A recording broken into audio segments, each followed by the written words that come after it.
I'd like you to think about IT and how you feel about IT. But think of a word. I'm not going to ask you to share that word at all, but think of a word about how you feel about IT. And then with that word, if you could either put a negative value on it out of 10 or 10 out of 10 because it's a really positive word.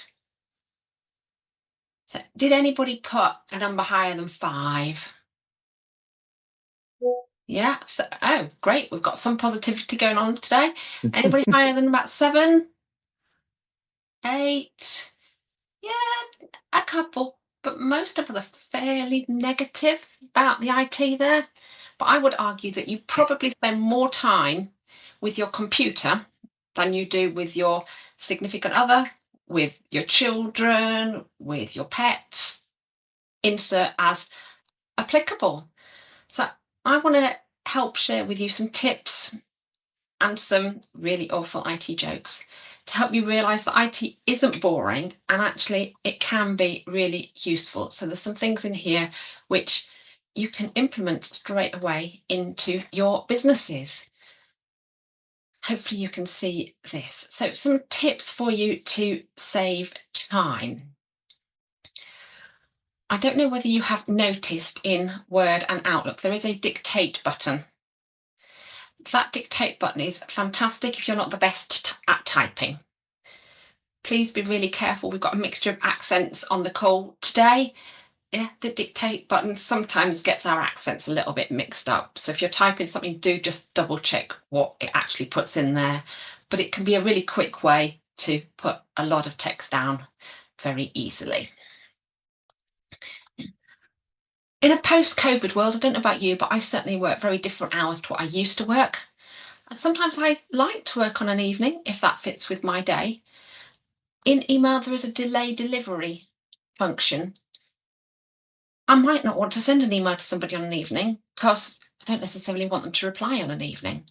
Somebody may send me a message that I reply to instantaneously, and I may wish to delay that. So I'm managing those expectations of them not thinking, oh, she's always going to reply to me within 30 seconds, because I just cannot do that every single time. It's impossible. So the delay delivery option is a great one for a number of scenarios. There is obviously on your keyboard a print screen button, which I use if I want to take a quick snapshot of something and remind myself afterwards. But there is also the snipping tool. I will share the slides with everybody afterwards, but there's a shortcut there for that snipping tool. If you just type snipping into the search bar at the bottom as well, you can then pick which area of the screen that you want to copy and paste it wherever rather than getting a shot of the whole screen. Anybody ever used Google Chrome for searching? Yeah, probably every day. Yeah. So a couple of tips for you. I can get really busy. I'm atrocious for having lots and lots of different tabs open. Lots of things, my brain's going all over the place. And sometimes I make a mistake and I accidentally delete a tab which had some really useful stuff in. There's a very quick and easy shortcut to reopen that closed tab, or you can right click at the very top and reopen the closed tab. So you don't have to remember what you searched for, how you'd got to that page. It's all there for you. You don't even have to use Chrome anymore for searching if you don't want to. There's a search bar right at the bottom that you can use. Just type in there whatever you want to search for. If you're searching for something that's got multiple words in it, you don't want the search engine to look for each individual separate word. You might want it to look for that phrase. So very simply put it into quotation marks and it will look for that phrase, which will return far better results for you. And finally, a good example, if you're looking for the word landlord, for example, is it going to return results about pubs or is it going to return results about property? You can tell it which ones you want by putting either a plus symbol in there or a minus symbol in there. Plus, it has to return that result. Minus, obviously, the opposite, it doesn't. Now, the next tip that I've got to share with you, I may or may not use myself on a fairly regular basis. It's about finding my phone. The last time I used it, I was at home. My phone was obviously exactly where I'd left it. It was in the kitchen. So this is not about you've left it in the park or you've left it somewhere else or someone's nicked it.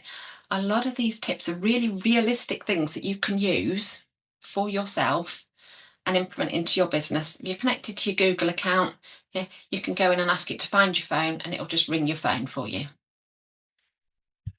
And it finds it really, really easily. So I have some questions for you, and I just literally need you to answer either yes or no to these questions. There's half a dozen questions, dead simple. Question one: have you ever made a mistake? You're an honest bunch of people, so I know we have yeses already. Awesome. Question two: do you have a backup? Talking about your IT data.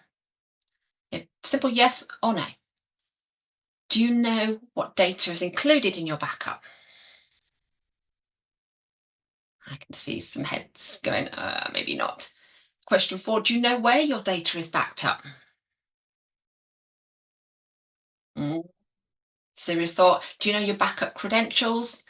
And finally, question six: do you know how to restore your data? So, in terms of your IT, think about it. A backup is only ever needed when something's gone wrong. That something going wrong might be a big disaster. It might be a hacking. It could be all those horrible things.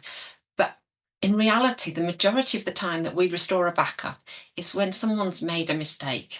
They've overwritten something, they've accidentally deleted something. Yeah. And I would argue if you haven't got six yeses to those questions, you don't have a backup.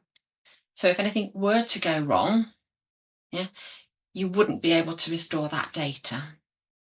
Hopefully that's a really good example for you to understand that the tech doesn't have to be really techy. I don't think I've used geek speak in their jargon, acronyms. My role is very much to help people understand why they need to do stuff rather than a new shiny thing or something that's so complicated nobody understands.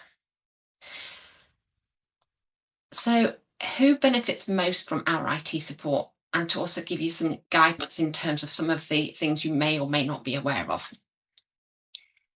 Charities can get free Microsoft licenses. I'm on a bit of a mission to make sure charities are aware of that. Some are really struggling to raise funds at the moment, so that's a great help that you can offer them. Others are doing okay. But I don't know about you, but I would rather their money went towards their charitable activity, not to Microsoft. So if you know charities, please ask them whether they're aware of this. A couple of very simple questions. Do they use Microsoft Word? Yeah. And are they on the correct charity license package? If they don't know, then I would love to have a conversation with them. I love working with manufacturers. They call a spade a bloody shovel. They're very process driven. They understand value, and we can help them in all the different areas to improve their processes, which ultimately increases their profits. And professional service people. And that's all about peace of mind, confidence with that enhanced security. So if you hear people talking about being busy, yeah, I put this into AI and I did spell it correctly. I don't know if you can see at the top right there, preoccupied. I don't know quite what that word is, but AI came up with it. I'm taking it that they have pride in what they do, but it's a new word. So hopefully you've learned today anyway. I asked you if you'd ever made a mistake. One of the common mistakes that I often do is I'll type something in the wrong case. Did you know there's a really easy way to fix that? Shift and F3 will change it from one to another until you get the right one. So you don't have to retype everything that you've put in. Does anybody here ever share information with other people?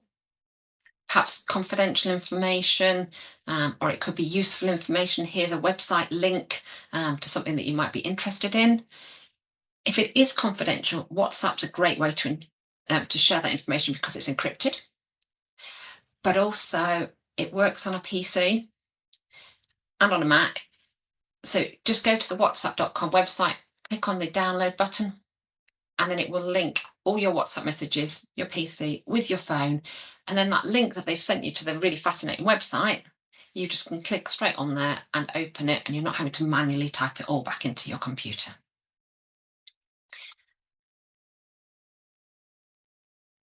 This is my favourite shortcut. Hopefully everybody is aware of this one, and it's probably the one I use the most.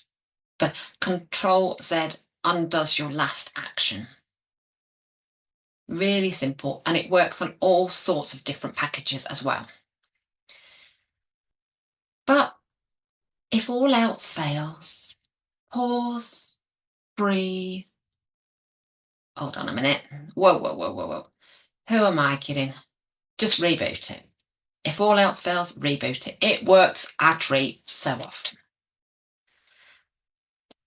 Hopefully those tips were useful. I did promise you some IT jokes, so I trust you're all bracing yourselves. Are you ready? Why was the computer cold? It left its windows open. Why are passwords like underwear? Because you shouldn't share them, because you shouldn't show them, and because you should change them regularly. If you ever get an email about pork, ham, salt, and preservatives, do not open it. It's spam. I can see some shaking heads. I warned you about my jokes. They're great. So I got fired from my job at the keyboard factory for not putting in enough shifts. They wouldn't even let me enter nor return. And my final joke for you, what do you get if you cross a computer with a hamburger? A Big Mac. I hope you enjoyed my jokes. There are more on LinkedIn. My point is, IT doesn't have to be boring. There are things that you can do that will help you to run your day far more efficiently. It shouldn't be any of those words that you thought of in your heads or those negative words at the beginning of this. We all rely on it so heavily for our businesses. Yeah? And it's not about waiting for it to go wrong. It needs to be secure and it needs to be reliable. Now, if you're not sure whether yours is, if you're not sure whether your client's is, please feel free to take me up on my offer of a free IT MOT. It's guaranteed to add value. That value can be in some of the hints and the tips and the hacks. It can be in increased confidence and increased security. And I would love to help any and all of you. If you've got any questions, please do feel free to let me know. Thank you very much. Some of those tips are very helpful. Thank you. You are very welcome. There are lots more. I hope you can now implement them. Any questions at all? Any thoughts? Anybody inspired by IT now? So I've just got one on the backup situation. Yes. So is that something then that, so my system, for example, with WPA, it's really secure. So like I can't get onto my personal emails and things like that. It's really secure. So I imagine that they would have some sort of backup running for me, or would it be something that would be sort of unique to each laptop? The backup is about the data that you are using. Yeah. So it's not about the individual devices. In terms of whether WPA have a backup, I agree with you 100%. I hope they do. You'd need to be asking them what systems they've got in place. It can be as secure as you like, the connection to it, but actually for some reason that data disappears. Yeah. You can have the secure connection, but you're connecting to nothing. So that's where the backup really comes into play. I'll ask some questions. Please do. Yeah. Any other thoughts, questions? Must be all fantastic at IT. I had a meeting with Tor. She's shown me a lot that I'm not doing. So we're working on that, aren't we? I'm getting answers to questions and everything. So yeah, I think it's definitely worth having a one-to-one with her. Thank you, Vicky. So what kind of clients are you looking for, Tor? And how do we go about spotting opportunities for you in the LMPs? So the three I mentioned in the presentation were charities specifically. They're great opportunity because if they don't know about the free licenses, you can help them save some money, which obviously makes you guys look good as well, and everybody benefits from that. I love working with manufacturers as well, because helping with their processes, helping them to connect to their data, share data between their teams, obviously increases their profits at the end of the day, which is what everybody in business is hopefully looking for. And then the other one was professional services. And it's about people who are really busy, so they haven't got time for any downtime and issues. On average, it's 22 minutes per person per day that is lost due to IT issues. That 22 minutes is roughly 100 hours a year.